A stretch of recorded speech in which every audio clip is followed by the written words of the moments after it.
Good day, everyone. For this particular meeting, we are going to tackle the next chapter or topic, which is e-business risks.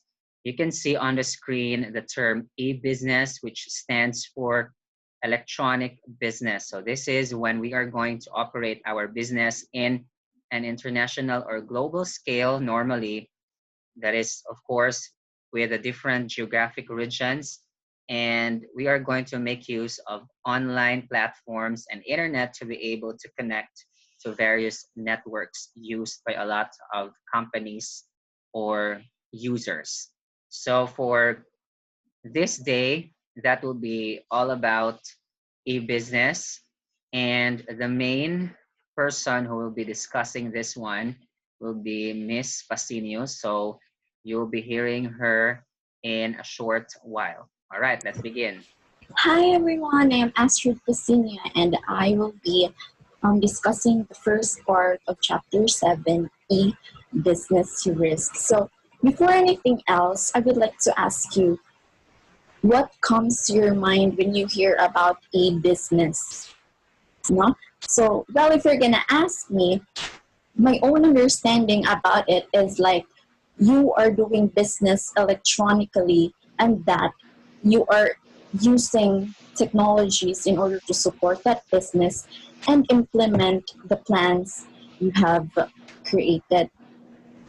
So, e-business risk is short for electronic business. It implies to the process of carrying out trading activities through electronic devices, and it refers to any method of utilizing digital information and communication technologies to support or streamline business processes for its preparation until its implementation.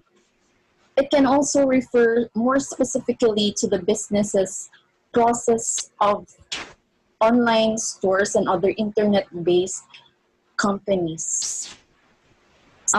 E-business includes many types of online activities such as communications, manufacturing, processing, and the online buying and selling of goods and services, which is known as e-commerce. E-business applications cover not only business that is used in online, but also education, government, non-profit organizations, and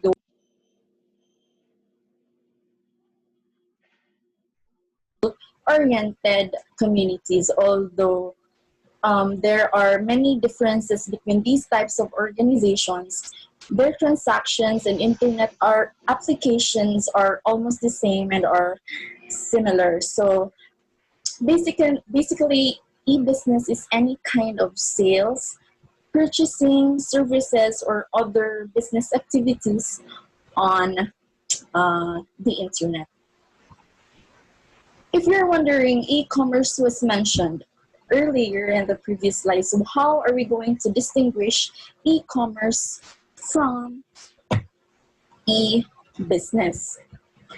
E-commerce stands for electronic commerce, and it implies the process of carrying out trading activities through electronic devices. It is the activity of electronically buying or selling of products on online services or over the internet, and it draws on technologies such as mobile commerce, electronic fund transfers, supply chain management, internet marketing, online transaction processing, electronic data interchange or EDI, inventory management systems, and automated data collection systems. E-commerce is mainly driven by the technological advances of the semiconductor industry and is the largest sector of the electronics industry. So basically, e-commerce is the part of e-business concerned with retail and wholesale purchases and sales. There are 4 types of e-commerce: business to consumer or B2C, business to business or B2B, consumer to consumer or C2C, and consumer to business. Business to business is the largest e-business model on generated revenue in business. Within this model, both the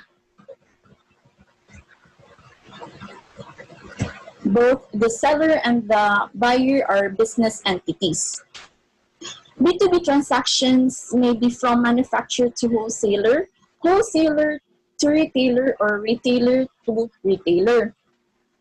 And the number of B2B transactions that takes place is far greater in number than the other transaction types because many B2B transactions happen along the supply chain. If you're going to compare this to other e-business models, the B2B model has more market stability because of the static nature of the most companies' business models, and this allows for a stable relationship to form between the companies doing business with each other. An example of the largest B2B e-commerce company in the world is the China-based Alibaba. Another e-commerce business model is the business to consumer, or B2C. This model involves a business that sells products directly to consumers online. The B2C e-business model is more in line with the traditional retail businesses, except that there is no brick and mortar store. So one of the main advantages of the B2C model is that retailers can focus on a group of consumers and a specific market and cater to them exclusively. Some of the examples of companies who use the B2C e-commerce model includes Amazon, Walmart, and Target. While the B2B and B2C business models are conventional and straightforward, the consumer-to-consumer, or C2C model is less prevalent.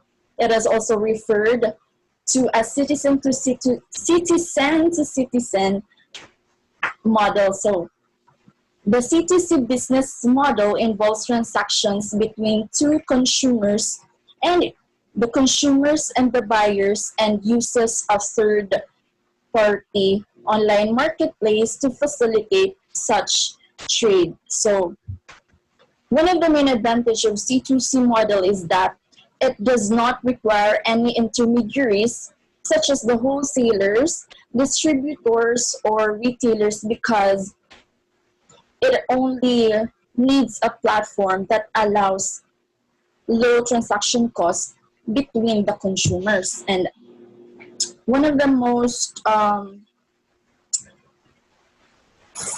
familiar example of this is the eBay. While e-business implies the online presence of the business firm, it includes e-commerce and other business activities like accounting, production, or finance.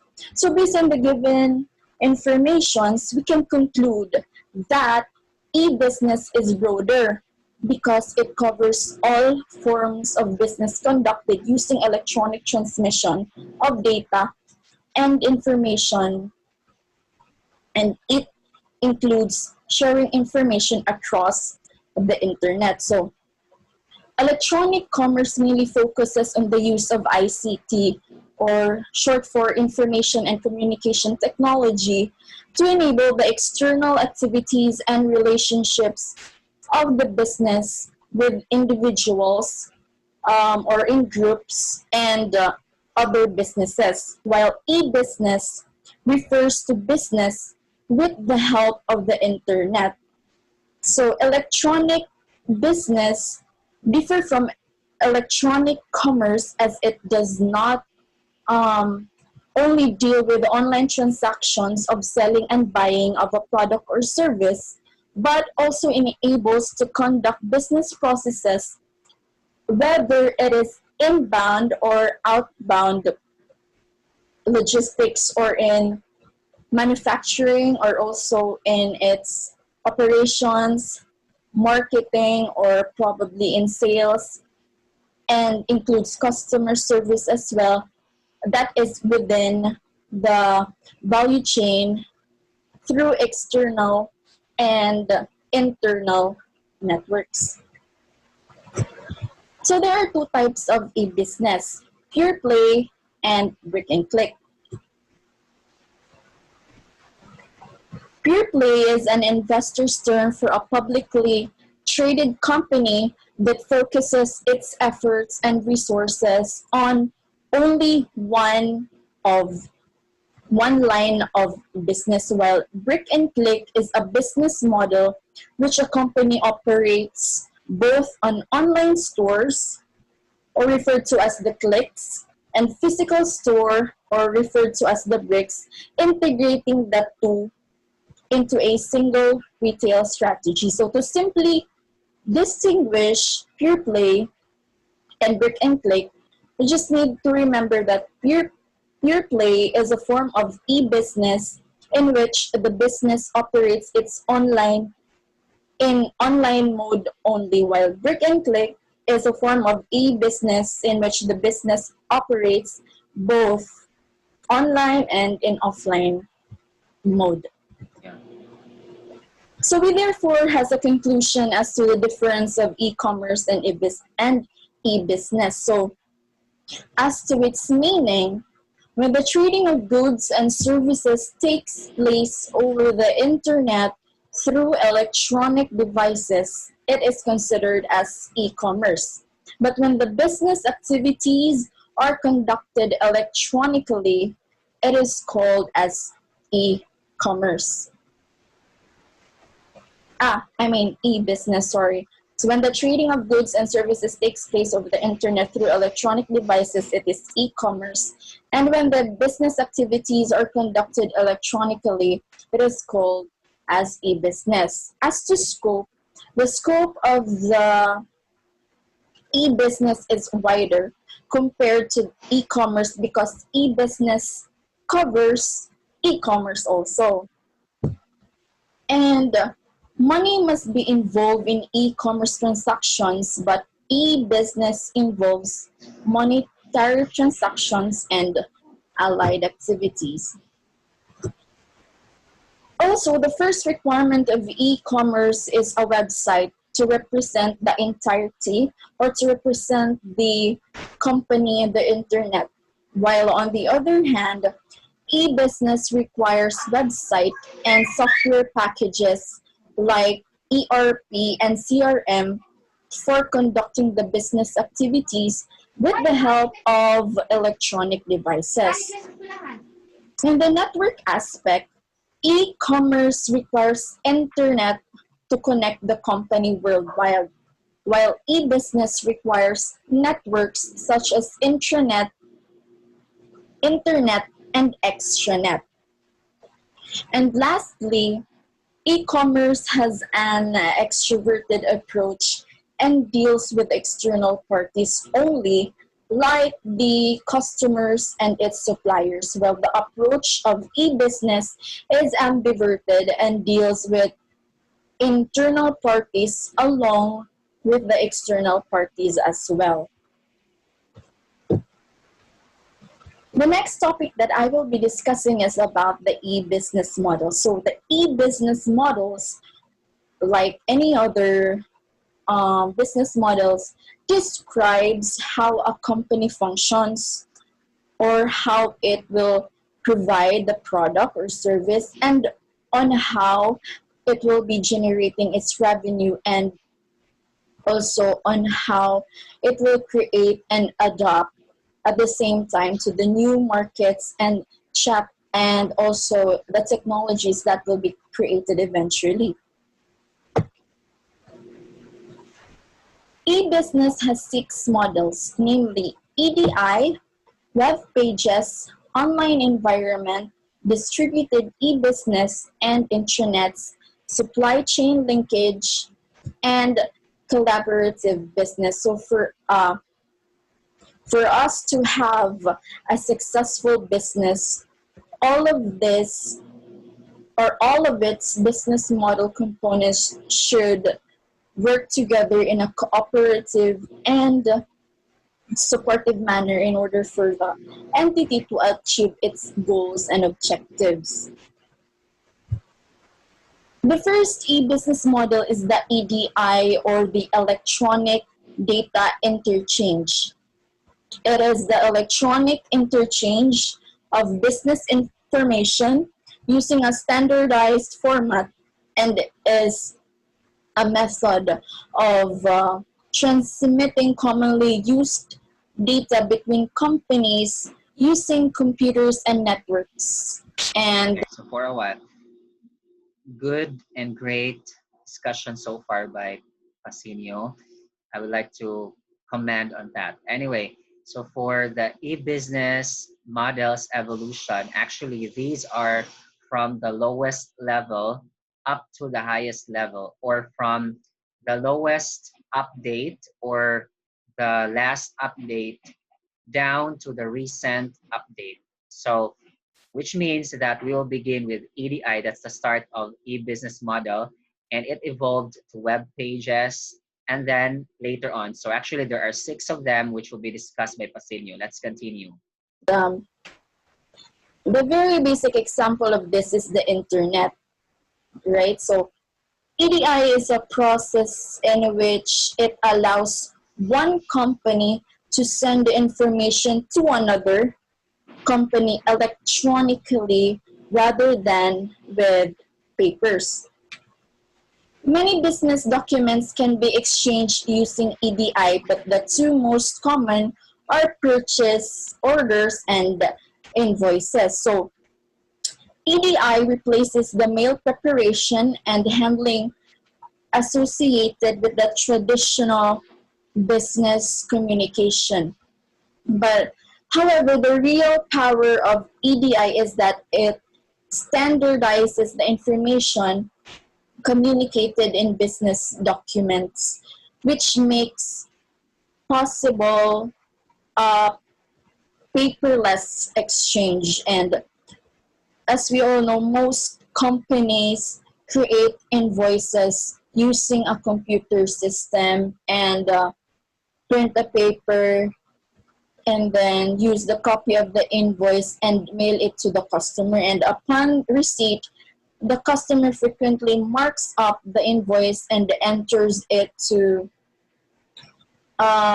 its own computer system. So the entire process is nothing more than the transfer of information from the seller's computer to the customer's computer. So EDI makes it possible to minimize and eventually even eliminate the manual steps involved in this particular transfer.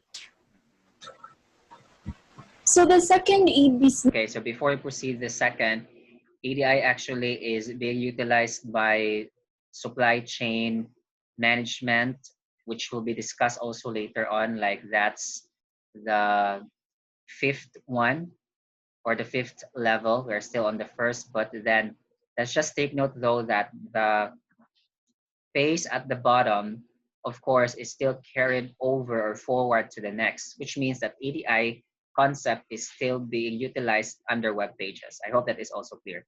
Anyway, so EDI is like changing or exchanging or sharing of information between one company and another, or companies, through computers and networks. So we can make use, for example, of extranet. So exchanging information with partners like the entity, the business with the supplier, or the business with the customer. So they're connected with the network. But normally it's not internet because the internet is of public domain. But it doesn't mean that internet cannot exchange information the more. But we would just like to highlight that normally it is extranet that is utilized under EDI. Okay, let's proceed. This model is the web page. It is a document commonly written in HTML that is viewed in an internet browser. A web page can be accessed by entering a URL address into a browser's address, and a web page basically contains text, graphics, and hyperlinks to other web pages and files.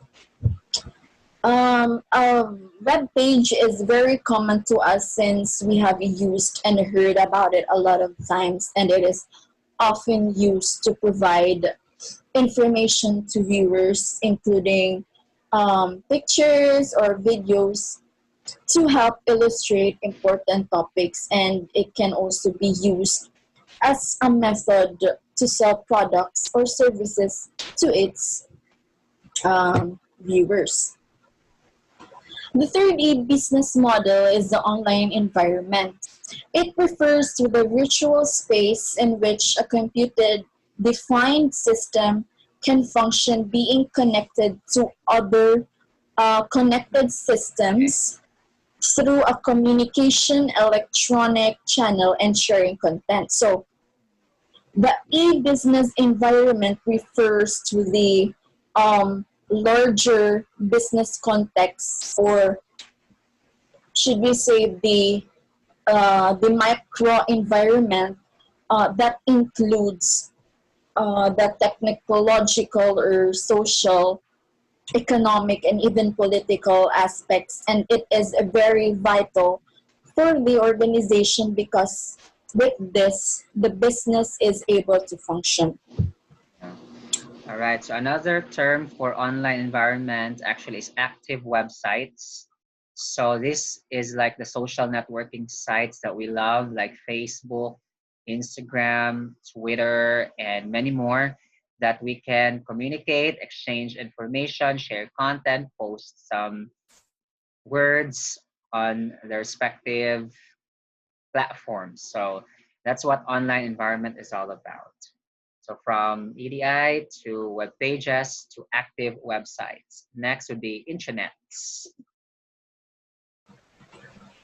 The fourth e-business model is the distributed e-business and intranet. So distributed business is when potential customers are able to purchase products embedded within existing commerce content. So the distributed business is a personalized platform that um, allows the the retailers to capture their customers in their everyday apps, and also the brands can keep their customers from um, having to search externally to find a particular product simultaneously as eventually reaching a new target of customers.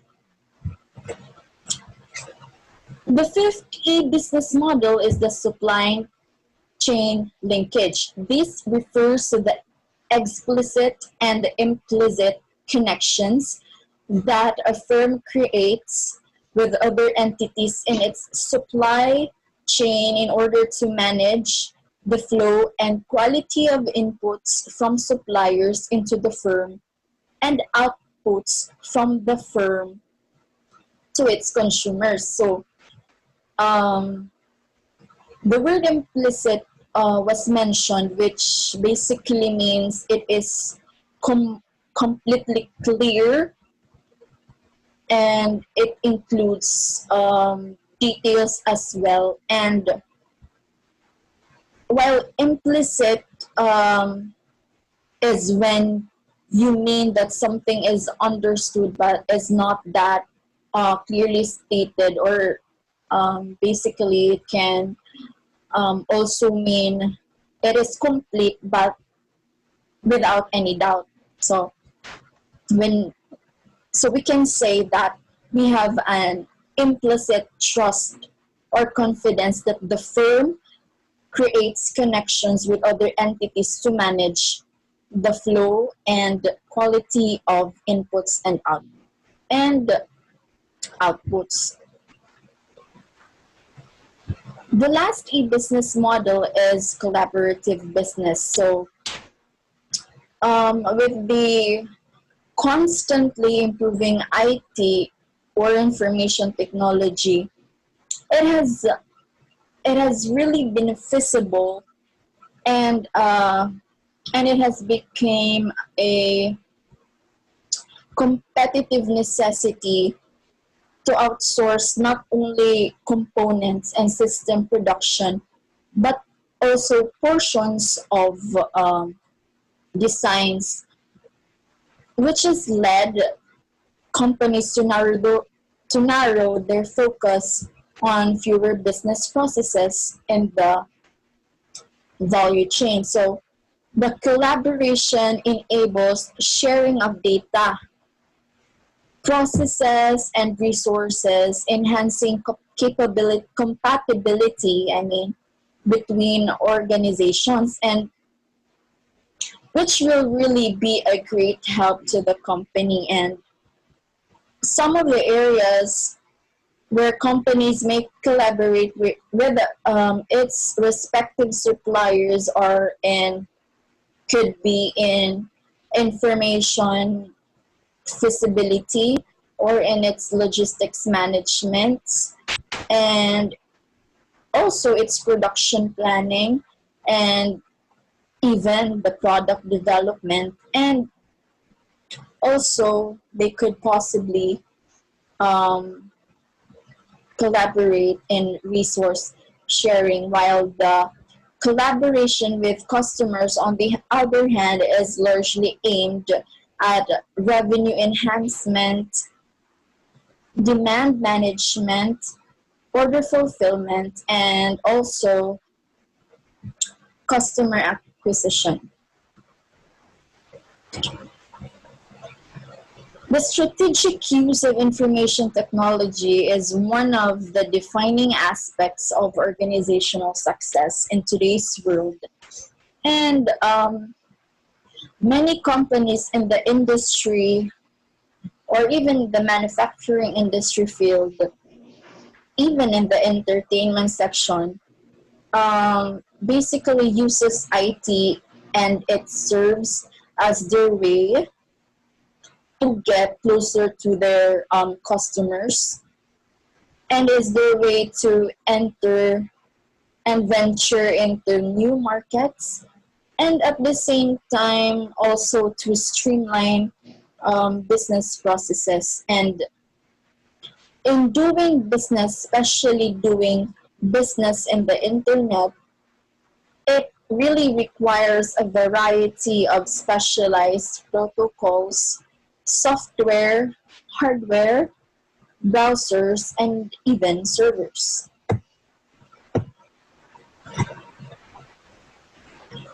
Protocol is an agreed upon or standardized method for transmitting data and establishing communication between different devices. So, a protocol is basically a standard set of rules that that allows the electronic devices to communicate with each other, and also these rules includes as to what type of data may be transmitted, or as to what commands are used to send and receive data, and how data transfers are confirmed. So, for example, let us consider a protocol as a spoken language, and each language has its own rules and vocabulary. So if two people share the same language, they are able and they can communicate effectively.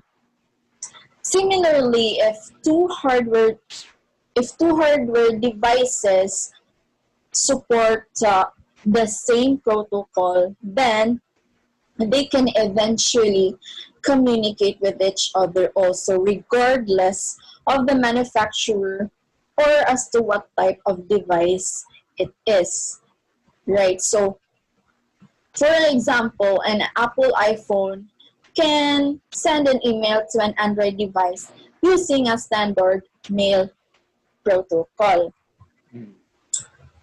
TCP or /IP or Transmission Control Protocol / Internet Protocol is a standard internet communications protocols that allows digital computers to communicate over long distances is the most widely used um, protocol.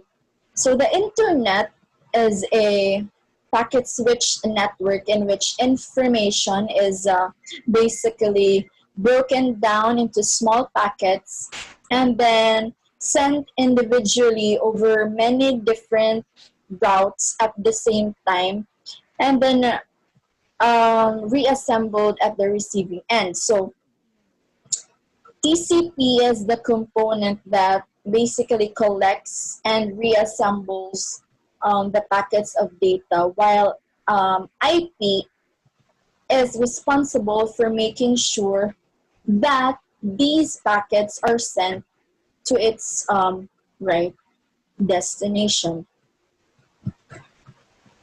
Okay, so we are going to pause right there from protocols. And that's it for part one for e-business risks. Stay tuned for the next half about the same topic, and we will see again Miss Pasinio discussing the rest of the topics. And once again, thank you very much for listening. Thank you, and God bless us all. Have a good day.